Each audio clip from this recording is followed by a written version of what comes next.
का नाम नहीं लिया, केवल मानव को बताया है कि बड़े भाग्य मानुष तन, केवल मानो, केवल केवल मानो।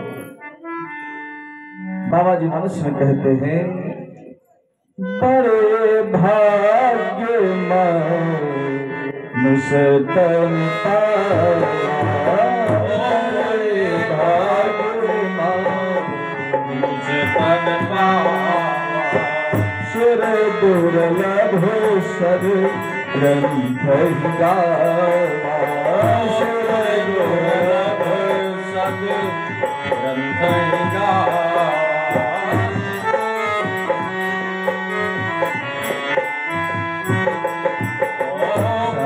साधन धाम मोक्ष कर द्वारा, साधन धाम मोक्ष कर द्वारा, पाहि न जेहि पर लोक सहारा, पाहि न जेहि पर लोक सहारा, पाहि न जेहि पर लोक सहारा।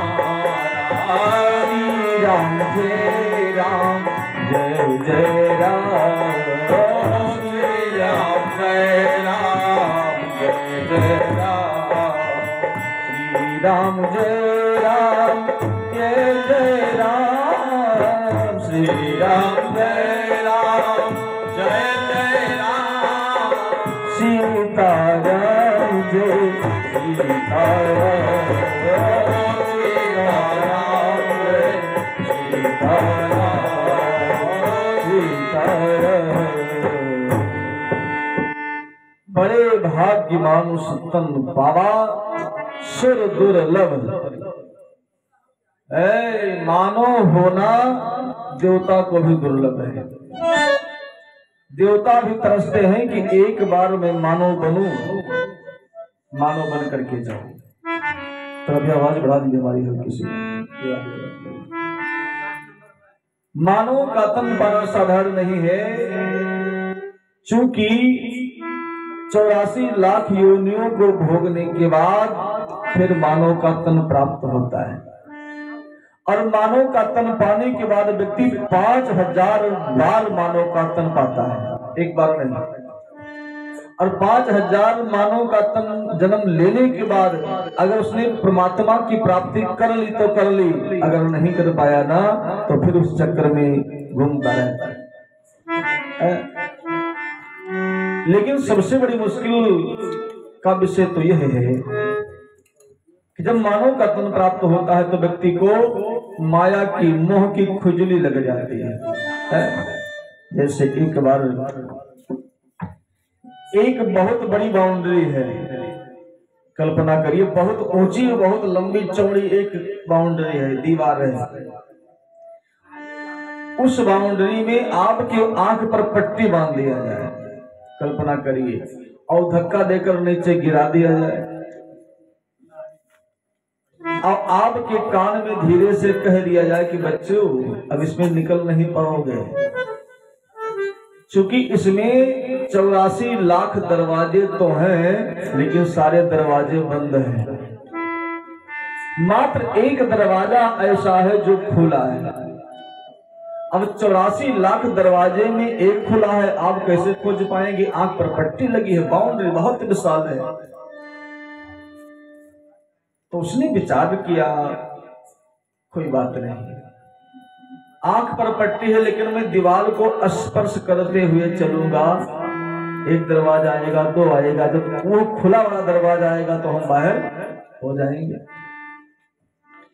अब वो इस युक्ति के द्वारा दीवार को स्पर्श कर रहा है, चल रहा है, चलते चलते 84 लाख दरवाजे क्रॉस होते होते जब खुला वाला दरवाजा आया हो, जब वहां पहुंचा तो उसके हाथ में खुजली होने लगी। उसने दीवार को स्पर्श करना बंद कर दिया, हाथ को सहलाने लगा, लेकिन चलना बंद नहीं किया। और उस दरवाजे को जब क्रॉस कर गया तो खुजली बंद हो गई, फिर दीवार को पकड़ कर चलने लगा। अब वो कैसे बाहर होगा? जब दरवाजे के पास जाता तो खुजली हो जाती है, यही है जीवन। हमें जब पशु योनि मिला, कीट योनि मिली, पतंग योनि मिली, वृक्ष बन गए, और जब मुझे मानव का तन मिला ना, तो हम निकलने का मुझे पूरा पूरा द्वार मोक्ष साधन धाम मोक्ष के द्वारा प्राप्त हुआ। तो हम मोक्ष की तरफ नहीं जाते, परमात्मा की तरफ नहीं जाते, हमारे बॉडी में खुजली होती। खुजली क्या है? पुत्र परिवार मकान दुकान है, और इसी में उलझ करके जीवन बीत जाता। अगले दिन हम चले जाते, राम नाम मेरा, राम नाम सत्य हो जाता। क्या होता? बोलो, राम नाम सत्य हो जाता, तो हम चले जाते। तो कहने का आशय कि ये जो मानव तन है मेरे प्यारे, इस तन में जितना हो सके भगवान का यजन पूजन वंदन करके जीवन को सुधारना चाहिए।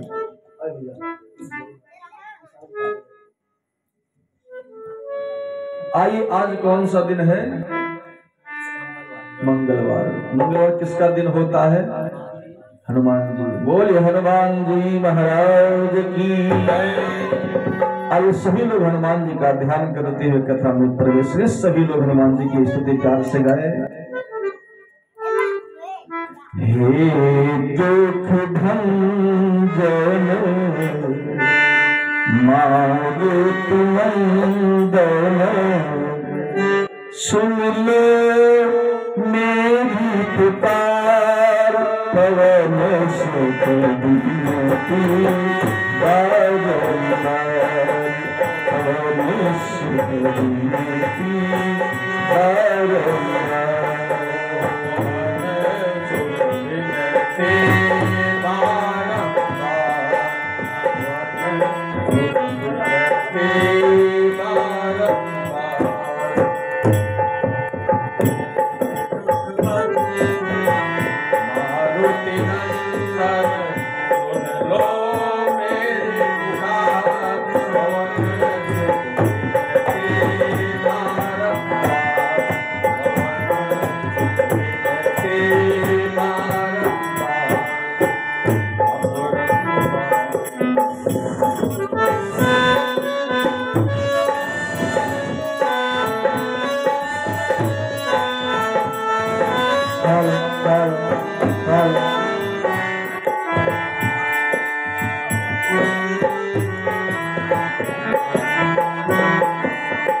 अष्ट सिद्धि नवनिधि के दाता, अष्ट सिद्धि नवनिधि के दाता, दुखियों के तुम भाग्य विधाता, दुखियों के तुम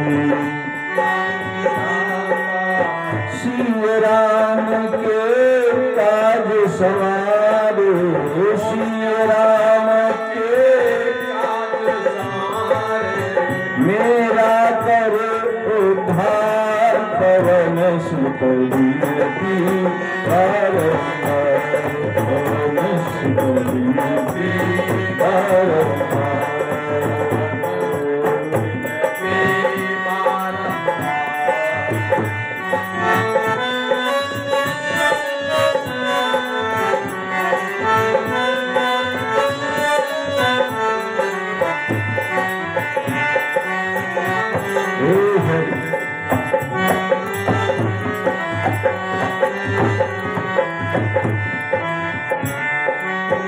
अपरंपार है भक्ति तुम्हारी, अपरंपार भक्ति तुम्हारी, तुम पर लीन है अवध बिहारी, तुम पर लीन है अवध बिहारी।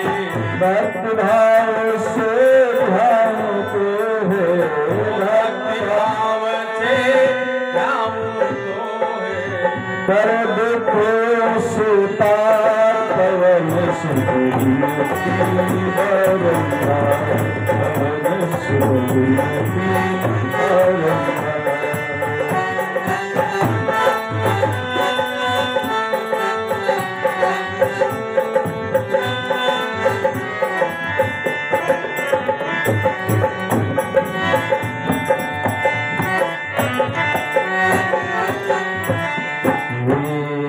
दुख भंजन मारुति नंदन सुन लो मेरी पुकार पवन सुत विनती बारंबार पवन सुत विनती बारंबार पवन सुत विनती बारंबार। बोले हनुमान जी महाराज की श्रीमद् भागवत महापुराण की। हमारा बात सही करो, घर पर भर रहा भैया, ऐसे कैसे में नहीं हो रहा है।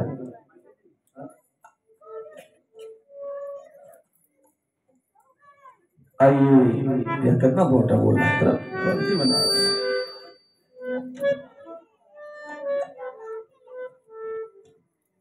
द्वैपायन वेदव्यास जी महाराज वर्णन करते हैं, मनोस्तु शतरूपाय तिसह कन्या सजगिरे आकुतिर्देवहू तिस्स प्रसूतिर्ति बीसता। द्वैपायन वेदव्यास जी महाराज भागवत में वर्णन करते हैं, मनोस्तु शतरूपायाम।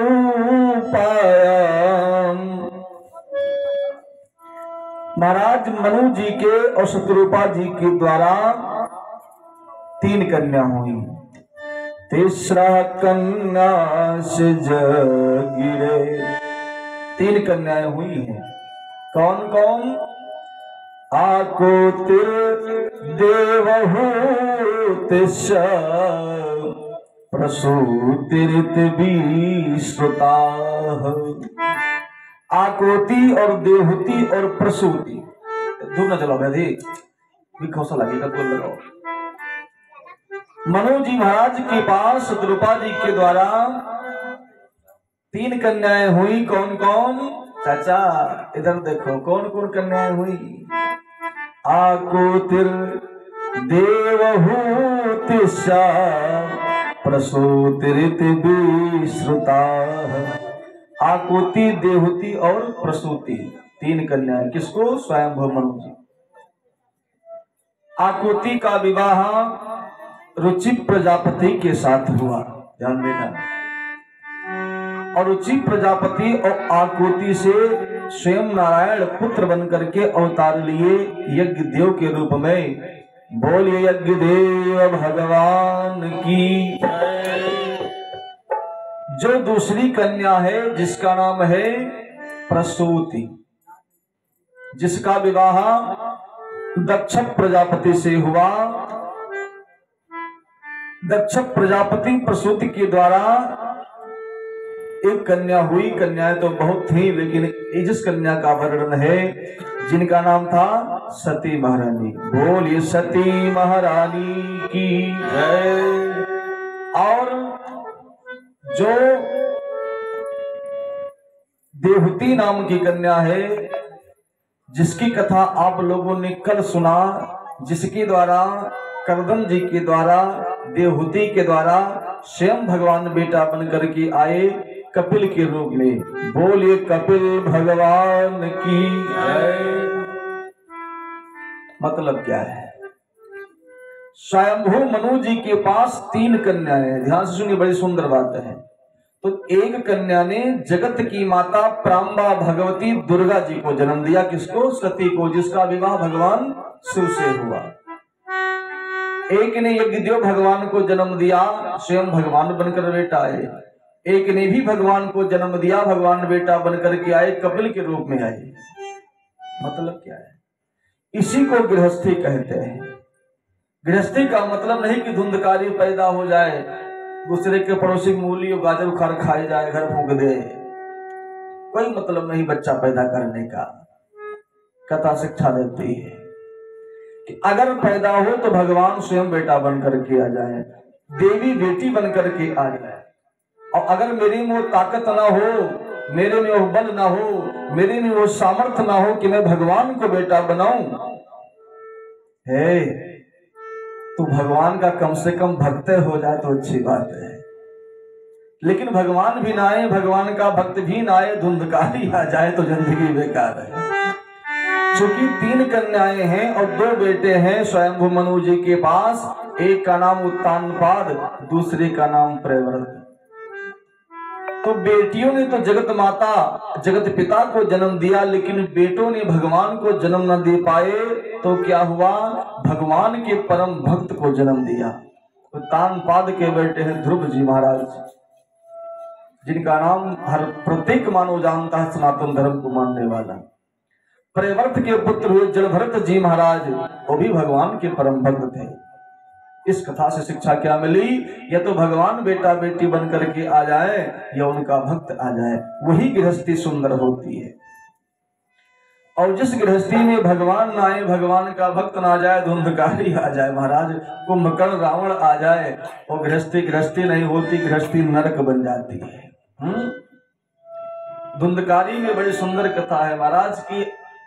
आत्मदेव जी पहले रोने लगे कि मेरे पास बेटा नहीं है, पहले रोए कि मेरे पास बेटा नहीं है। और जब धुंधकारी जैसे बेटा हुआ तो फिर रोने लगे। तो लोगों ने कहा अब क्यों रोते हो, तो बोले मेरे पास बेटा क्यों है इसलिए रो रहा हूं, इससे बढ़िया ना होता तब भी ठीक था।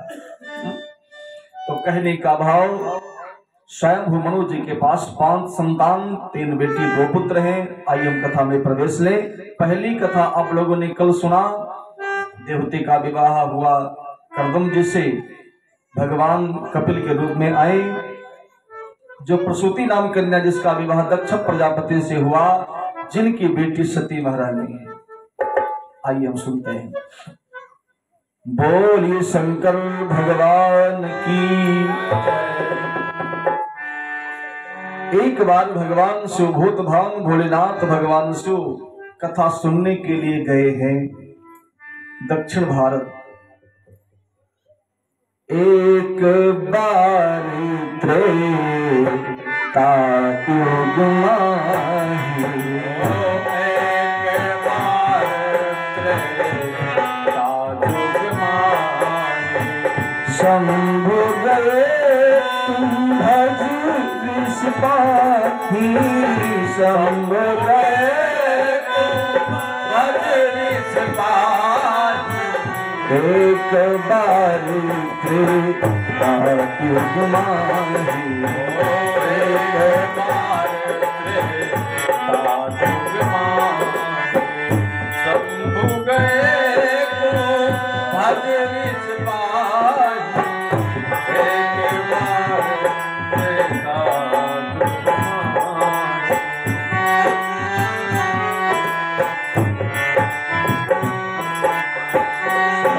सती जग जननी भवानी, संग सती जग जननी भवानी, पूजहि ऋषि अखिलेश्वर जानी, पूजहि ऋषि अखिलेश्वर जानी, पूजहि ऋषि अखिलेश्वर जानी।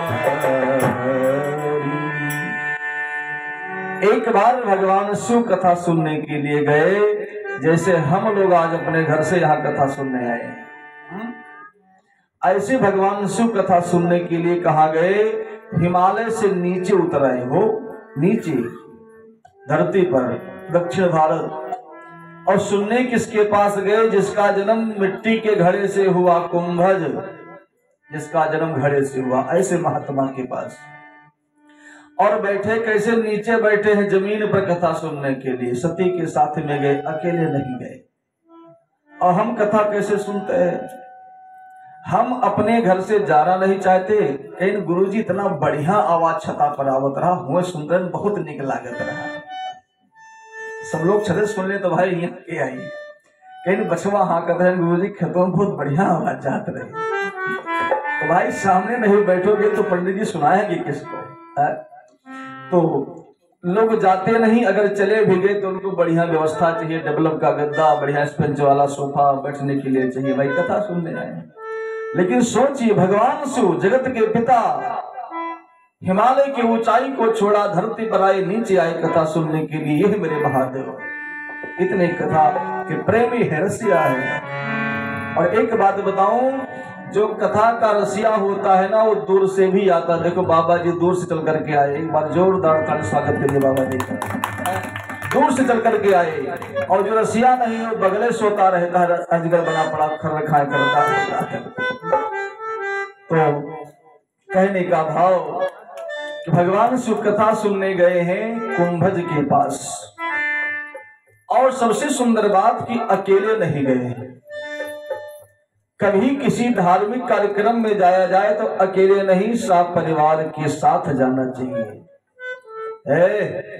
कभी पाप नहीं करना चाहिए। और करने का विचार बन जाए, मोड़े बने कि पाप करना है, अकेले करो, किसी को सम्मिलित मत करो। अच्छे काम करने के विचार हो तो अकेले मत करो, सबको सम्मिलित करके तब करो। केवल से शिक्षा लो। पद पखारी जल पान कर, आप सहित परिवार।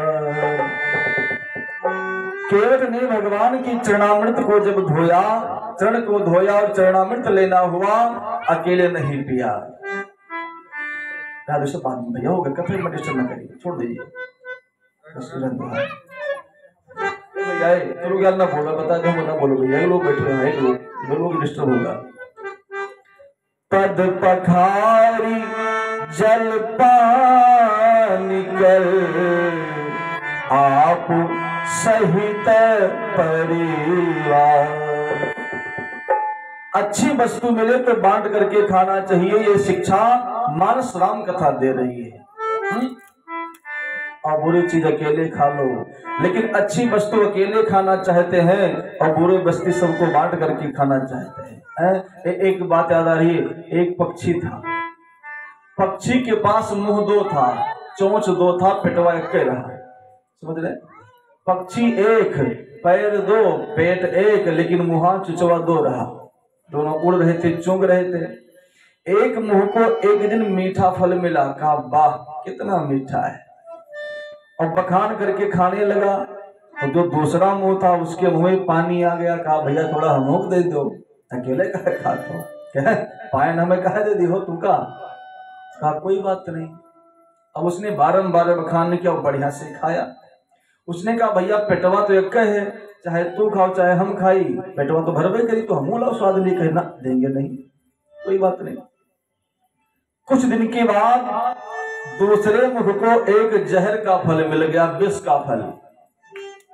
कहा भैया विष मिला है मुझे, कहा तो, अरे कहा मैं खाने जा रहा हूं, अरे कहा मत खाना, क्योंकि पेटवा तो एक है, तुम भी मरोगे हम भी मरेंगे। कहा जब तुमको मीठा फल मिला हमको नहीं खिलाया, तो मुझे विष का फल मिल रहा है, हमारा मुंह हम खाएंगे चाहे मरो चाहे जियो, और खा लिया दोनों मर गए। इसलिए अच्छी वस्तु बांट करके खाना चाहिए, मानस कहता है, सबको देकर खाना चाहिए। तो भगवान शिव कथा सुनने गए, लेकिन अपने सती के साथ में गए हैं। कहीं कथा में जाओ तो पत्नी के साथ जाओ, पुत्र के साथ जाओ, बच्चों को लेकर जाओ, क्योंकि जब तक पत्नी साथ नहीं होती तो पुण्य का लाभ मिलता नहीं है। श्री राम जी ने जिस समय यज्ञ किया तो जानकी जी की मूर्ति स्वर्ण प्रतिमा को बगल में बिठाया, लेकिन बिठाया। हमारे सनातन धर्म में माताओं को सम्मान मिला है। राम सीता कोई नहीं कहता, क्या लोग कहते हैं सीता राम, पहले सीता, इसके बाद फिर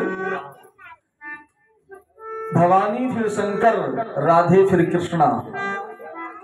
आप मानस पढ़िए, भागवत पढ़िए, जब कोई अपना परिचय देता था ना, लोगों को बात बताया तो गुस्सा नहीं करे, तो सनातन धर्म में जब परिचय होता था तो लोग बाप का नाम नहीं बोलते थे। अभी आपसे पूछे कि आप किसके, आपका परिचय क्या है, तो आप अपने पिता का नाम बताएंगे कि फला के हम बेटा हुई। लेकिन सनातन धर्म ये नहीं कहता है। आप मानस भागवत पढ़िए, कौशल्या नंदन राम, दशरथ नंदन राम कोई नहीं कहता, यशोदानंदन कृष्ण माँ से बेटे का परिचय होता था, लेकिन जब मेरे भारतवर्ष में मुगल कालीन शासन हुआ, मुगल काल आया, विदेशी आक्रांता जब मेरे देश पर आए, इन लोगों ने मेरी संस्कृति को चौपट कर दिया। जहां पर हम माँ के नाम को लेकर परिचय देते थे, वहां पिता के नाम को आगे बढ़ा दिया। हम बाप का नाम से परिचय देने लगे, क्योंकि परिचय माँ से होता है। कौशल्यानंदन श्री राम, यशोदानंदन श्री श्याम। इसलिए माताएं आगे होती हैं, माताओं का नाम आगे और पिता का नाम फिर पीछे। सीता जी का आगे, राम जी का पीछे। ये भक्ति नारी प्रधान देश है।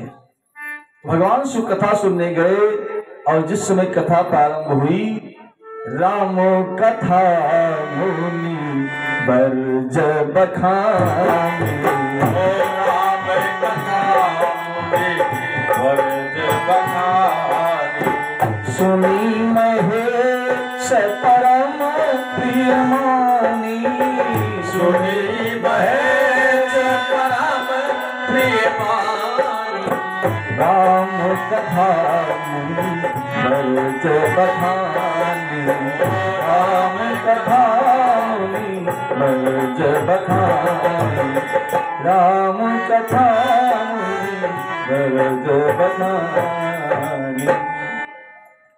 महात्मा जी ने राम कथा का गायन किया, भगवान शिव ने प्रेम से सुना, लेकिन सती का मन नहीं लगा। ये भी संकट है। कथा में न जाओ चलेगा, लेकिन जाने के बाद अगर सुनते नहीं हो तो नहीं चलेगा। न जाओ ठीक है, लेकिन जाने के बाद अगर बकबक करते हो, प्रपंच करते हो, आप जैसा अपराधी कोई नहीं है। न जाओ चलेगा, लेकिन अगर कथा में चले गए तो प्रेम से बैठ करके सुनना चाहिए, नहीं दोष लगता है। शिव जी ने कहा सती कथा नहीं सुन रही, मन नहीं लग रहा, तो कथा का अपमान हो रहा है। मुनि सन विदा मांगी त्रिपुरारी, बीच में ही विदा मांग लिया। शिव जी चल पड़े, रास्ते में गए। एक लीला हो रही थी, राम जी लक्ष्मण जी सीता जी का हरण हुआ। जानकी जी राम जी की परीक्षा लेने गई। कथा बड़ी विस्तृत है लेकिन समय कम, और परीक्षा ली और भगवान शिव समझ भी गए, और परीक्षा के बाद झूठ भी बोली। शिव जी ने सती का त्याग कर दिया। मतलब क्या है, अगर कथा में जाएंगे और सुनेंगे नहीं तो मुझे दुख भोगना पड़ेगा। और मैं नहीं कहता है, मानस कहता है, एक नहीं 4-4 अग्नि में जल करके मरना पड़ता है कथा में जाने के बाद ना सुनने से। सती के साथ हुआ, हम आप कौन है। सती ने कथा को नहीं सुना तो 4 अग्नि में जलना पड़ा। 87,000 वर्ष भगवान शिव की विरह की अग्नि में जलती रही, और जब पिता के यज्ञ में पहुंची हैं तो अपमान की अग्नि में जली हैं। बहनों ने अपमान किया है, पिता ने अपमान किया है। अपमान होने के बाद क्रोध की अग्नि में जली है, और चौथी अग्नि योगाग्नि से शरीर को जलाकर खाक कर दिया है। इसलिए कथा में जाओ, सबसे पहली वरीयता कि आप प्रेम से सुनो, जैसे भी जो भी कथा है, लेकिन सुनो, सुनना चाहिए, और सुनेंगे तभी कल्याण होगा। आज सती महारानी का त्याग किया है भगवान शिव ने। बाबा जी मानस में कहते हैं, बीते संबत सहस सतासी, बीते संबत सहस सतासी, तजी समाधि शंभ अविनाशी, तजी समाधि शंभ अविनाशी, राम नाम शिव सुमिरन लागे, राम नाम शिव सुमिरन लागे, जाने सती जगत पति जागे, जानू सती जगत पति जागे। क्या बात, जय जय हरि बोल। उठाइए तेरे मेरे हाथ, सभी लोग झुकते हैं।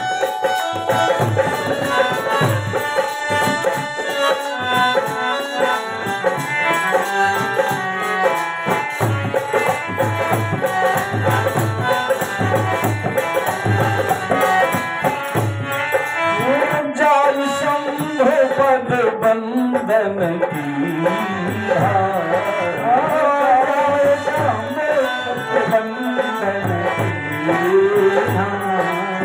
सन्मुख शंकर आसन दीना, सन्मुख शंकर आसन दीना, सन्मुख शंकर आसन दीना। 87,000 वर्ष के बाद भगवान ने समाधि को छोड़ा। सती महारानी जाकर के शिव को प्रणाम करती है। जाय शंभ पद बंदन की रहा। शिव जी ने कहा देवी बैठ जाओ। आसन दिया, कहा बैठो। सामने सन्मुख शंकर आसन दीना। जबकि हम पढ़ते हैं, आरती में गाते हैं, वाम भाग सोहत जग जननी। हमेशा शिव की वामांग में सती रहती है, लेकिन आज भगवान शिव ने सामने बिठा दिया। क्यों? सामने बैठने का मां का अधिकार होता है। शास्त्रों में वर्णन है, अगर दाहिनी दिशा में कोई महिला बैठी है, बेटी हो सकती है, बहन हो सकती है, बहू हो सकती है। पुरुष के दाहिने बहन, बेटी, बहू को बैठने का अधिकार शास्त्र देता है। और वाम भाग में अगर कोई बैठी है वो केवल धर्म पत्नी हो सकती है, क्योंकि पत्नी को वाम भाग में बैठने का अधिकार वामांगी, वाम भाग। लेकिन वही कोई सामने यदि बैठी है वो केवल मां हो सकती है, क्योंकि मां का स्थान सर्वोपरि है, सामने होता है। उसके चरणों में हम बंधन करते हैं, प्रणत निवेदन करते हैं। आज शिव जी ने सामने बिठाया।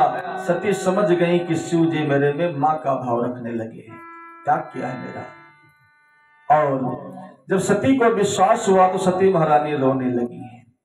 हे प्रभु, जो शरीर शिव की सेवा में काम ना आ सके, ऐसा शरीर लेकर मैं क्या करूं। जिस शरीर से मैं शिव की सेवा से वंचित रहती हूं, ये शरीर समाप्त हो जाए तो ही मेरे लिए ठीक है प्रभु। अब मैं रहना नहीं चाहती हूँ। हे आर्तहरण, हे दुख भंजन, हे करुणा के सागर, हे दीनबंधु, हे दुख हरता, आप ऐसे कृपा करिए कि मेरी शरीर ही छूट जाए। भगवान श्री राम की कृपा हुई। संजोग ऐसा बना, एक दिन भगवान शिव कथा सुना रहे थे और इनकी बहनें विमान से उड़ करके जा रही थी कंखल यज्ञशाला में। अच्छा देखिए, बड़ी अद्भुत बात है।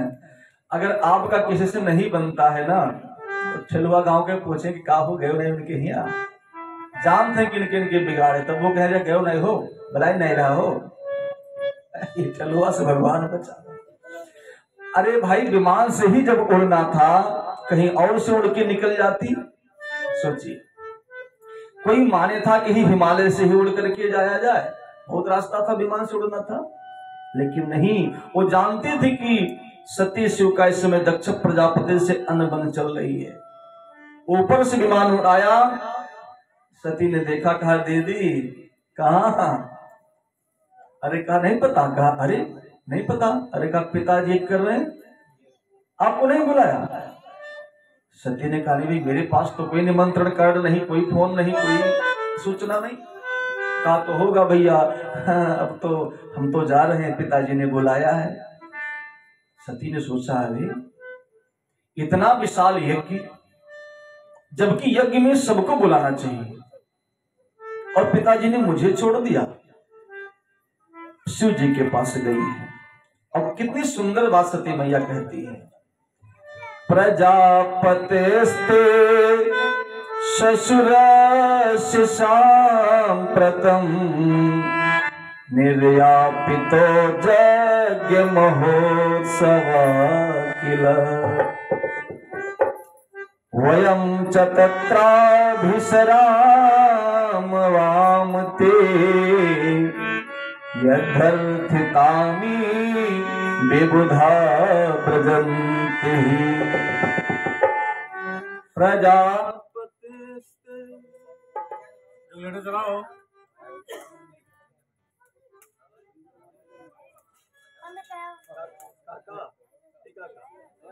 बैटिंग के बाद जो है बैटिंग के बाद जो है रिपीट किया तो मजा आता है। हाँ ना पिछ लगे तो हर चीज रिपीट कर देना। सीता राम राम राम सीता राम राम राम सीता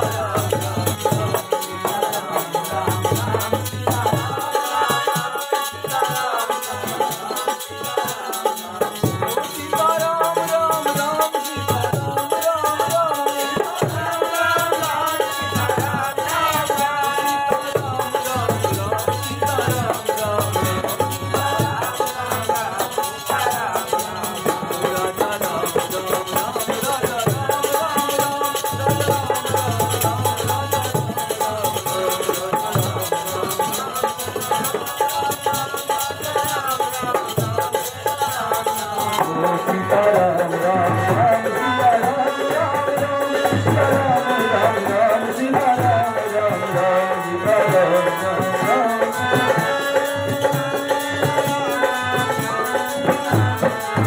रामचंद्र भगवान की, हनुमान जी महाराज की। सती महारानी कहती है, प्रभु प्रजापतिस्ते, जो दक्ष प्रजापति जी है ना, ससुरस्य साम्प्रतम्,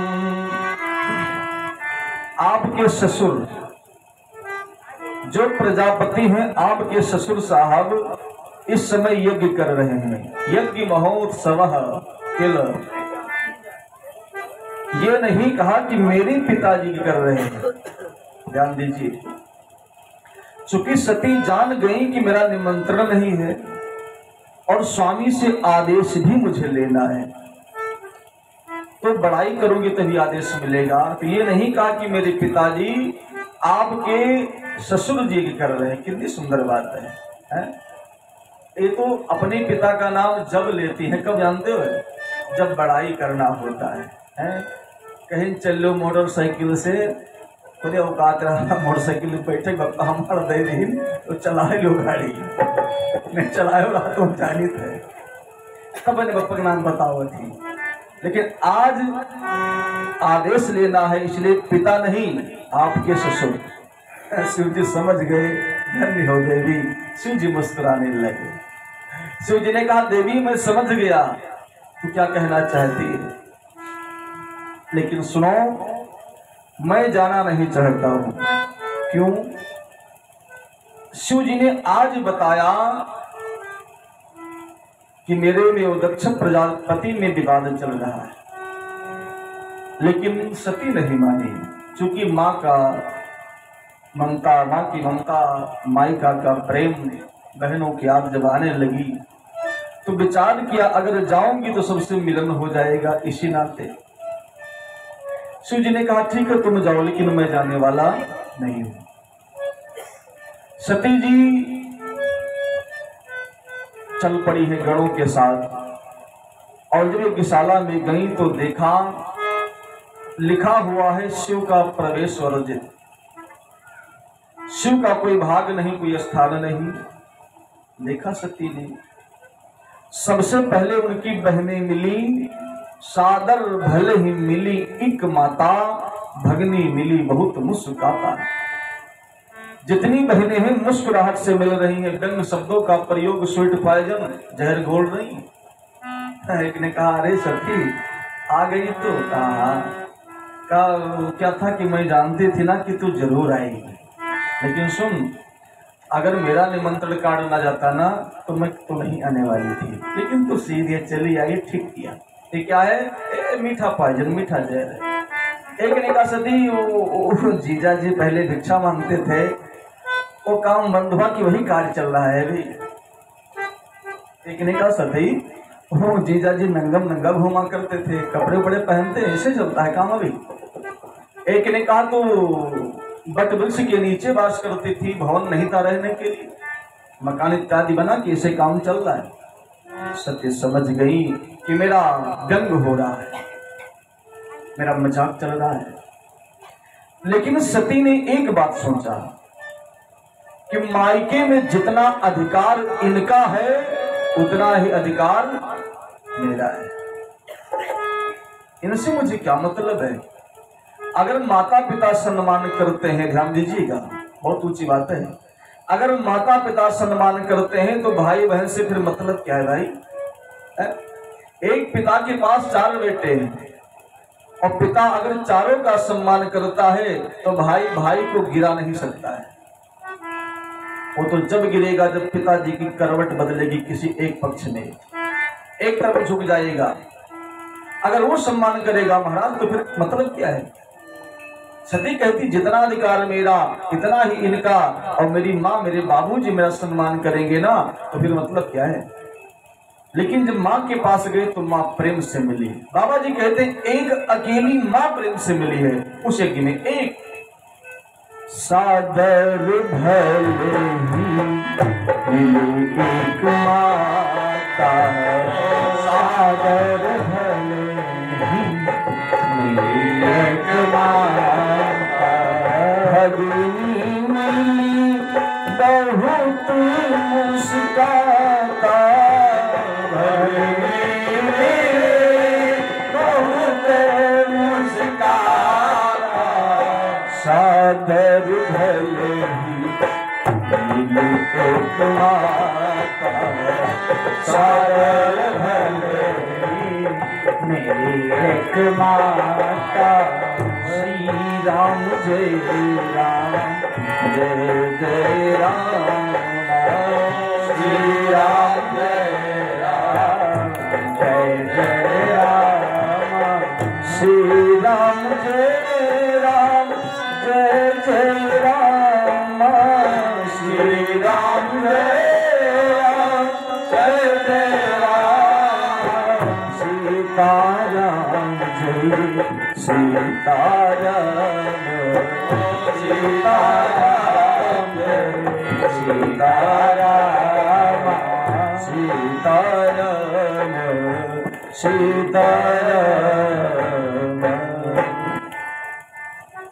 सती ने कहा कोई बात नहीं, माँ तो प्यार करती है, प्रेम करती है, और सच ही है। एक बात बताऊं, जब तक माँ होती है तो मायका होता है।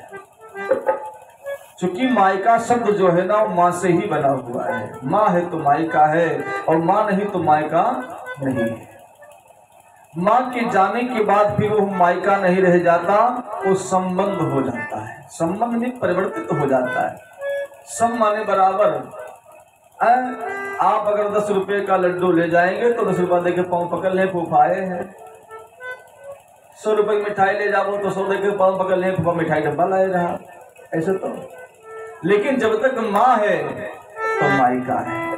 माँ नहीं देखती कि मेरी बेटिया क्या लेकर के आई है, जो हो सकता है देखती है। और माँ के जाने के बाद मायका सब समाप्त हो जाता है, रिश्ता फिर बदले का हो जाता है। भाई और भौजाई महाराज जो तो बदले का सम्मत होता है। सती जी कहती है मेरी माँ है तो मुझे किस बात का गम है। पिताजी के पास जब गई बड़ा उत्साह लेकर, तो जक्ष ने जब सती को देखा तो शिव जी को अपशब्द कहने लगा। सती ने कहा ओ, एक पुस्तक में पढ़ा था मैंने कि भारतवर्ष की जो महिला है ना, जो देवी है, भारतीय देवी को अगर पेट भर भोजन न मिले ना तो जीवन प्रेम से बिता लेगी। शौक भर लांच हुई साड़ी पहनने को ना मिले तो भी जीवन खुशी से बिता लेगी। सम्मान ना मिले तो भी जीवन खुशी से बिताएगी। लेकिन जो सच्ची भारतीय महिला है वो सब दुख सह सकती है, लेकिन उसके पति का अपमान होना उसको सह नहीं सकती है। अगर भारतीय सती ने जब सुना कि मेरे स्वामी का अपमान, कान को बंद कर लिया। पिताजी नहीं, पिताश्री नहीं, सीधे दक्ष।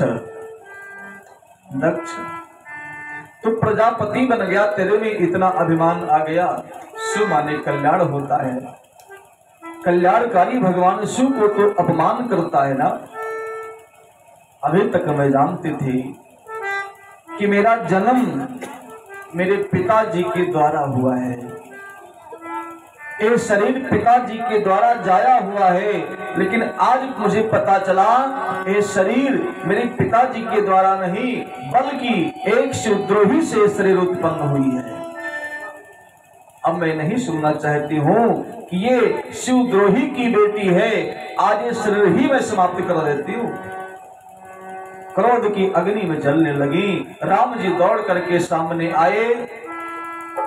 मेरे रूप के चिंतन के लिए सती आज शरीर का त्याग करने जा रही है। मेरे रूप के चिंतन में इसको ममता हुई थी, आज शरीर त्याग रही है। मैं इसका रेडिया हूँ। सामने राम जी प्रकट हुए, माँ मुझसे कुछ मांग लो। सती जी कहती हैं, हे राघव, हे रघुनंदन राम, हे रघुवंश शिरोमणि श्री राम, आपसे मैं प्रणत निवेदन करती हूँ कि मैं शरीर को छोड़ने जा रही हूँ, लेकिन हे प्रभु, बस आपसे मेरा यही निवेदन है कि मेरा कहीं भी जन्म हो, कहीं भी रहूं, तो भूत भावन भोलेनाथ भगवान शिव के चरणों में मेरा अखंड प्रेम हो, मेरा अखंड प्रेम हो। मरत सती हरि सन बरमाना, मरत सती हरि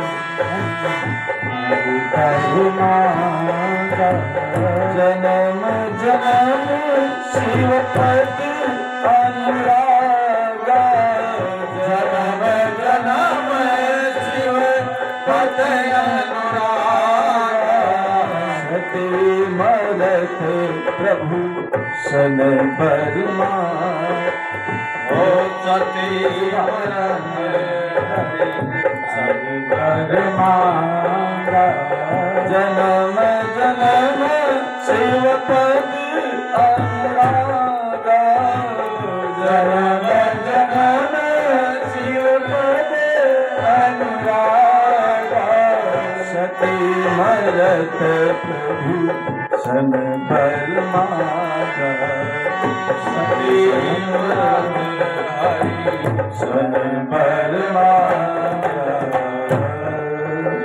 बोलिए शंकर भगवान की जय। सती जी ने शरीर का त्याग कर दिया है और भगवान शिव ने एक को विध्वंस करवाया, फिर एक को पूर्ण भी किया है। सती का दूसरा जन्म हिमांचल के द्वारा हुआ, मैया मैना के द्वारा हुआ और भगवान शिव से पुनः विवाह हुआ है। खैर विवाह की चर्चा भागवत में बहुत नहीं है, तो आइए इस प्रकार से जो स्वयंभू मनु की जो तीसरी बेटी है प्रसूति, जिसकी बेटी सती हुई, दक्ष के यज्ञ में शरीर को जलाया, पुनः पति के रूप में शिव जी को प्राप्त किया है, पार्वती के रूप में। बोलिए शंकर भगवान की जय, हनुमान जी महाराज की जय। इसके बाद तीन कन्याओं के वर्णन को आप लोगों ने सुना। जो दो पुत्र हैं, बड़े बेटे का नाम उत्तानपाद, छोटे बेटे का नाम प्रियव्रत। उत्तानपाद की कथा को स्वामी सुखदेव जी महाराज सुना रहे महाराज परीक्षित को। उत्तानपाद की बड़ी सुंदर कथा है भागवत जी में, लेकिन इस कथा को अगर हम अध्यात्म पर दर्शन करते हैं ना, तो जीव ही उत्तानपाद है। हम ही लोग उत्तान पाद हैं। उत्तान पाद का मतलब जिसका पैर ऊपर हो उसको उत्तान पाद कहते हैं। पाद माने पैर। हर जीव मां के गर्भ में उल्टा टंगा होता है, पैर ऊपर सर नीचे, तो हर जीव उत्तान पाद हुआ। और हर जीव के पास दो पत्नी होती है, एक सुरुचि एक सुनीति। सु माने सुंदर नीति, सुंदर विचार, सुंदर आचरण, सुंदर चरित्र। एक होती सुरुचि, स्वयं में रुचि, अच्छा खाना, अच्छा पहनना, कहीं चाहे भूसा बिकाए झूलने ले दो बालम, चाहे भूसा बिकाए लेकिन झूलने ले दो बालम। आए लोग पहले गाते थे ना। तो हर व्यक्ति के पास दो पत्नी है। एक मन कभी करता है कि कथा करूं, दान करूं, मंदिर बनवाऊं, तीर्थ चले जाऊं, तो समझना कि हम पर सुनीति पत्नी की कृपा है। और कभी मन करता नहीं, सब क्या है, सब ये सब बवाल है, ये पंडितों को खाने का धंधा है। बढ़िया खाओ, 3 से 6 बढ़िया फिल्म देखो, गाड़ी में बैठा पत्नी का घुमाओ, शिमला चले जाओ, घूम जाओ पत्नी को लेके, तो समझो कि सुरुचि देवी की कृपा है। अब समस्या ये है कि सुनीति का कहना लोग कम मानते हैं, सुरुचि का ज्यादा मानते हैं। सुनीति के कहना को लोग अवॉइड कर देते हैं, मतलब ठीक है, लेकिन सुरुचि के कहने को लोग तत्काल कर देते हैं, करना चाहिए, ठीक है करना चाहिए। तो आज महाराज के पास सुनीति है जो बड़ी सुंदर विचारवान है, और सुरुचि भी है जो देखने में सुंदर है, खाने में सुंदर है, लेकिन विचार सुंदर नहीं है। और एक बात तो बताऊं, व्यक्ति सुंदर ना हो तो चलेगा हो, लेकिन उसका विचार सुंदर होना चाहिए। और चमड़ी का वो सुंदर हो लेकिन उसके विचार अच्छे ना हो तो नहीं, ठीक है ना। सुनीति का त्याग कर दिया महाराज ने, एक पर्णकुटी में रहती है, और एक पुत्र है जिसका नाम है ध्रुव जी महाराज, छोटा है। सुनीति एक काम करती है कि अपने बच्चे को मंदिर में ले जाती है, कथा में ले जाती, सत्संग में ले जाती, तीर्थ में ले जाती है, संतों के पास लेकर जाकर प्रणाम करना सिखाती है। और सुरुचि के पास भी एक बेटा है जिसका नाम है उत्तम। क्या नाम है, जोर से बोलिए, उत्तम। वो उत्तम को ना मंदिर में ले जाती है ना तीर्थ में, करती क्या है, वीआईपी जो कपड़ा लॉन्च होता है ना मार्केट में लाकर पहनाती है और ठूस ठूस कर खिलाती है। कब खाओ और कब घूमो, मौज मस्ती करो। ध्यान देना, एक बात बताऊं, अगर बच्चे बिगड़ रहे हैं ना तो बच्चों का दोष नहीं है, दोष किसका है, बप्पा अम्मा का है कि नहीं। अगर बच्चा मेरा बिगड़ गया तो माता पिता का पूर्ण दोष है, मैं नहीं कहता। भाई आप विचार करिए, चाक एक होता है, चाक देखिए आप लोग, जो मिट्टी का बर्तन पहले कौन कुम्हार थे, बाबा बगले चले गए, एक चाक एक, और उसका डंडा जो होता है चलाने वाला डंडा भी एक, और उसकी माटी भी एक, और जो चला रहा है कुम्हार भी एक।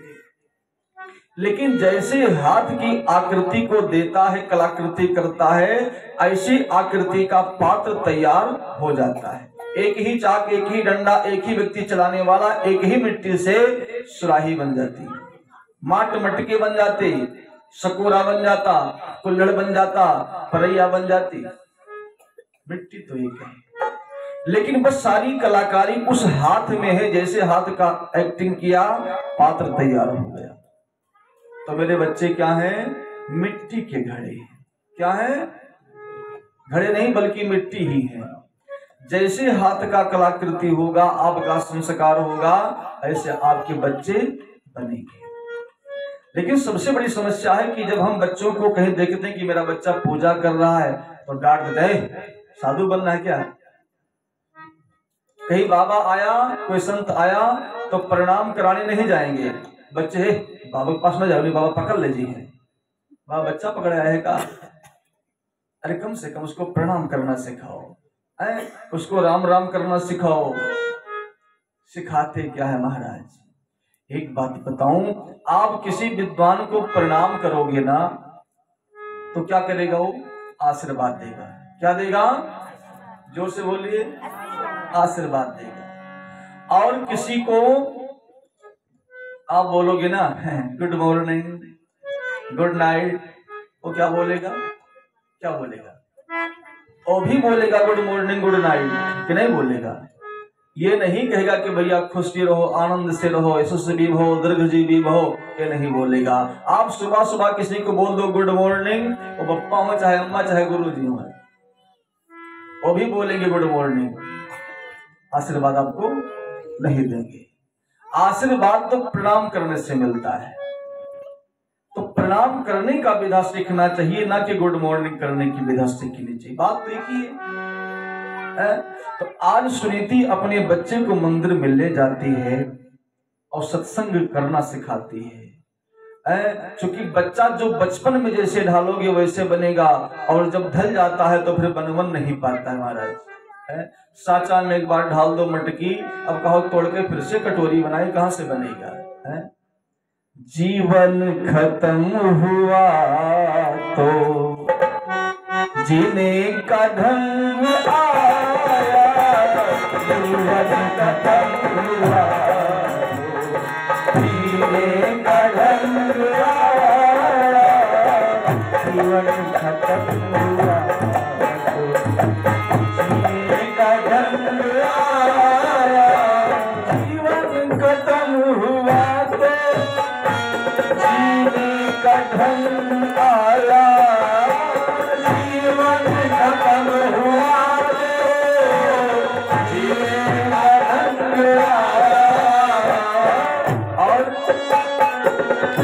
जब शम्मा बुझ गई तो महफिल में रंग आया, जब शम्मा बुझ गई तो महफिल में रंग आया,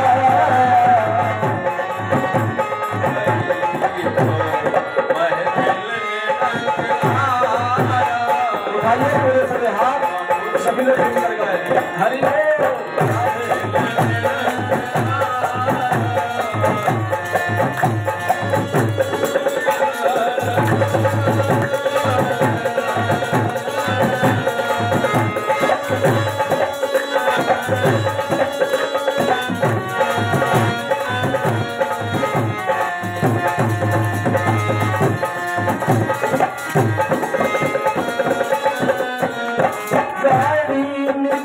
चुकी तो घर से चला मुसाफिर, गाड़ी निकल पड़ी तो घर से चला मुसाफिर, गाड़ी निकल चुकी तो घर से चला मुसाफिर, गाड़ी निकल चली तो घर से चला मुसाफिर, रंग हाथ मलता होकर तुमन आया, रंग हाथ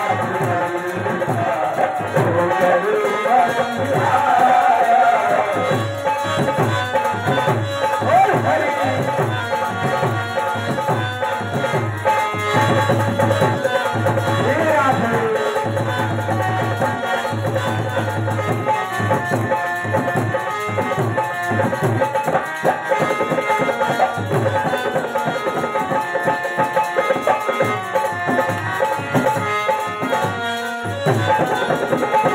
जीवन खत्म हुआ तो जीने का ढंग आया, जीवन खत्म हुआ तो जीने का ढंग आया, शम्मा बुझ गई तो महफिल में रंग आया, अब शम्मा बुझ गई तो महफिल में रंग आया,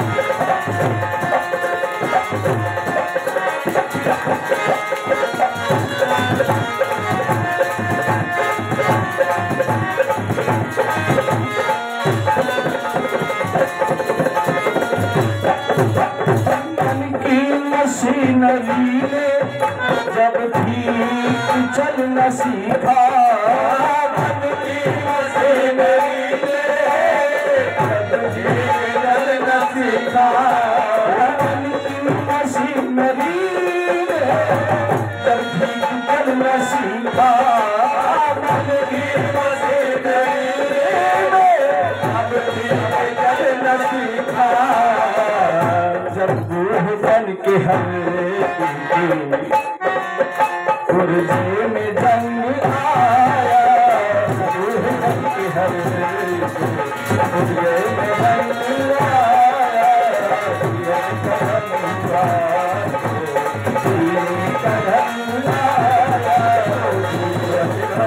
हुआ तो ये कदम आया, जीवन खत्म हुआ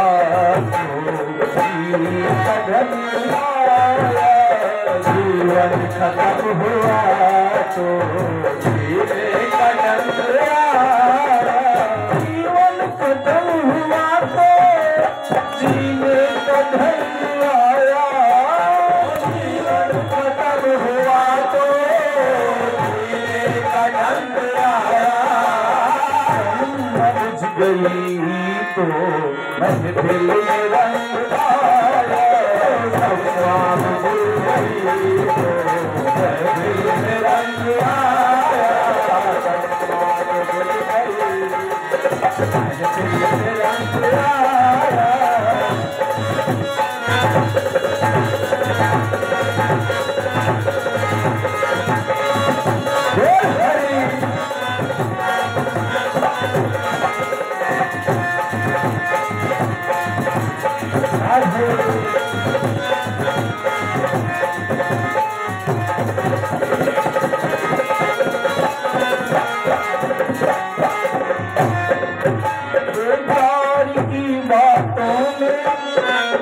सब जिंदगी बिता दी प्यार की बातों में, सब जिंदगी बिता दी प्यार की बातों में, सब जिंदगी बिता दी प्यार की बातों में, सब जिंदगी बिता दी। उस वक्त मांगा, उस वक्त मांगा, जब वक्त बन आया, उस वक्त मांगा, जब वक्त बन आया, जीवन खत्म हुआ जीने का ढंग आया, जीवन खत्म हुआ, सब बुझ गई तो महफिल में रंग आया, सब बुझ गई तो महफिल में रंग आया, जीवन खत्म हुआ तो जीने का ढंग आया, जीवन खत्म हुआ तो जीने का ढंग आया, जीवन खत्म हुआ तो जीने का ढंग आया, जीवन खत्म हुआ तो जीने का ढंग आया।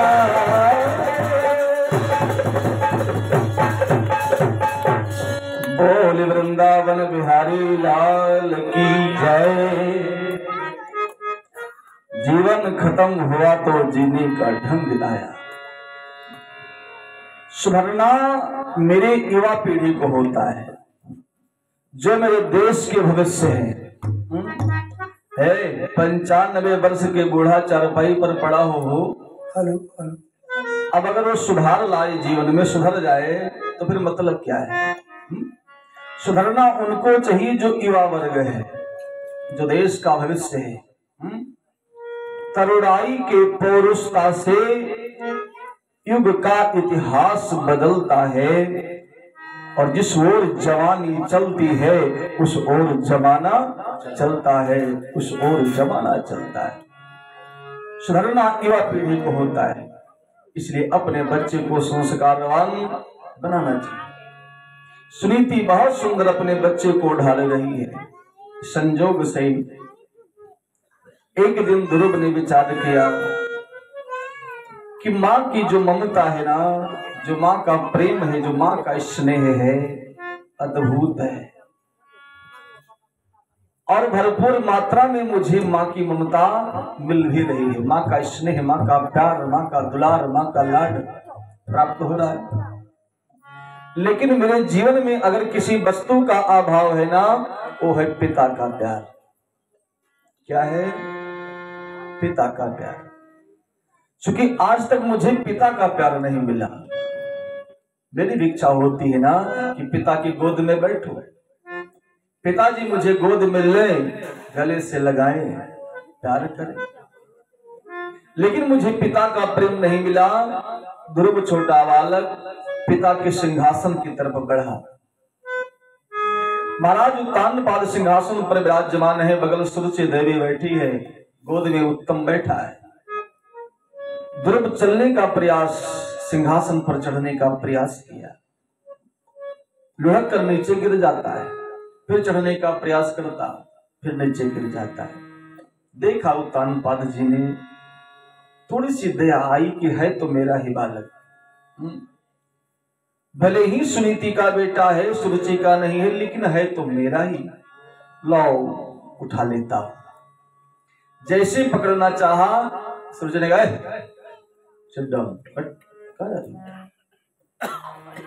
सावधान हो गए महाराज। एक ही फटकार पे सुरुचि के सावधान, अपने ही बेटे को उठा न पाए। ये सुरुचि की कृपा है।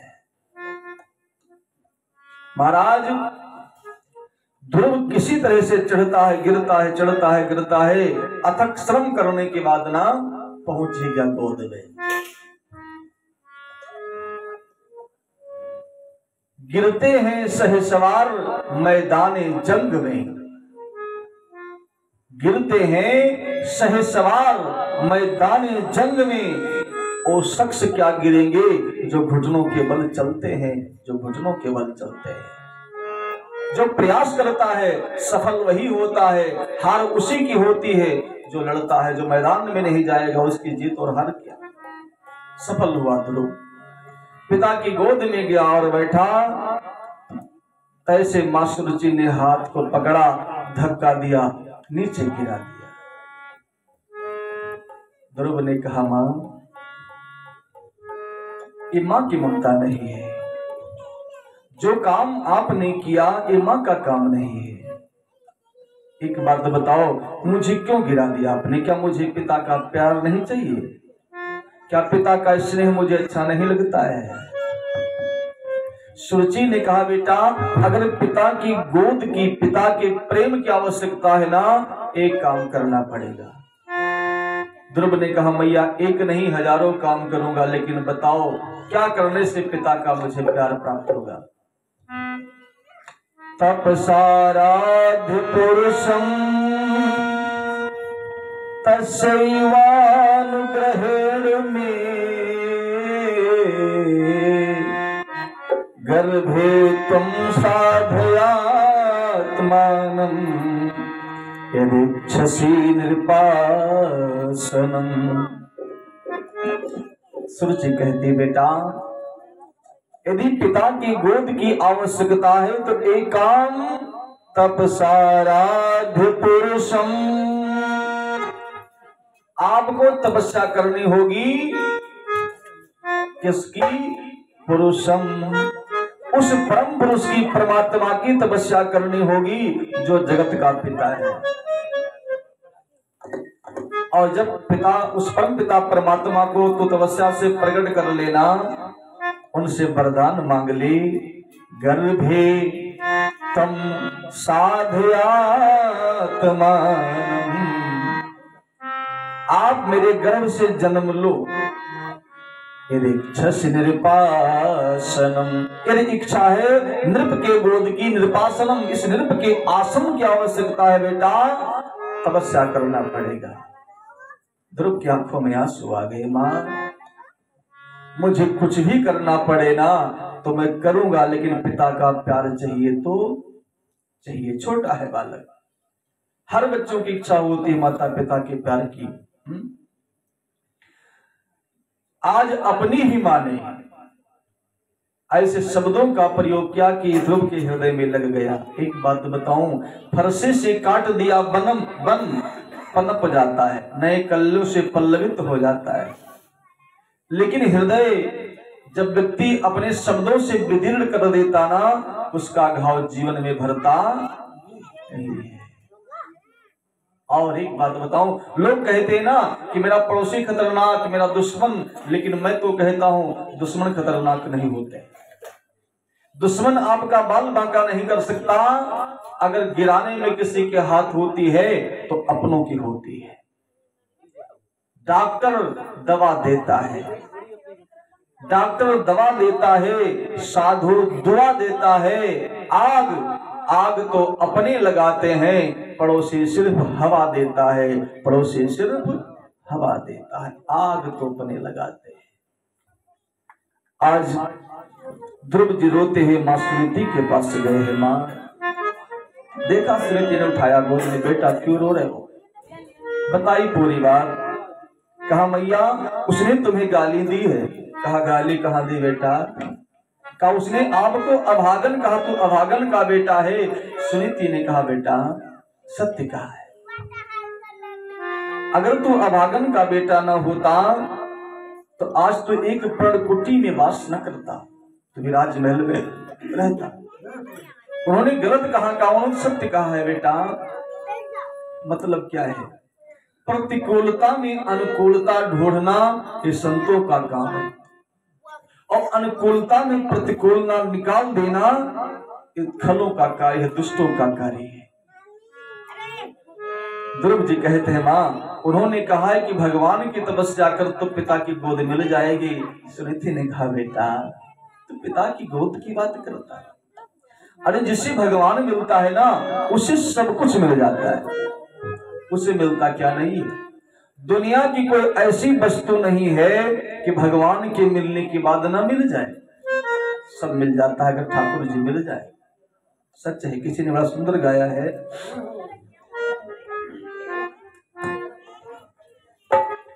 एक तू जो मिला सारी दुनिया मिली।